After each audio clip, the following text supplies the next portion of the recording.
శంకరుడంటేనే అంతటి వాడు కదా, అమ్మవారు జగదంబ కదా, అయ్యవారి తేజస్సే కదిలితే జగదంబతో కలిస్తే ఆవిర్భవించబోయేటటువంటి ప్రాణి ఎంతటి తేజోమూర్తి అవుతుంది. అటువంటి తేజోమూర్తి ఈ భూమి మీద నడిస్తే అసలు తట్టుకోగలరా? కాబట్టి ఇప్పుడు అసలు శివ తేజస్సు కదలరాదు. ఇప్పుడు పార్వతీ పరమేశ్వరులు క్రీడిస్తున్నారు. ఎవరు ఏడ్చిన వాళ్ళిద్దరూ క్రీడించాలని, కొడుకు పుట్టాలని.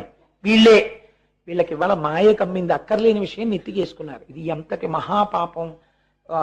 పెళ్ళైపోయిన వాళ్ళకి పిల్లలు పుట్టకుండా ఉండాలని ఆలోచన చేసి వాళ్ళని వెళ్ళి అడగడం అంటే అసహ్యకరమైన విషయం. అది ఇంతకన్నా ఇంకా సభాముఖంగా చెప్పడం కుదరదు.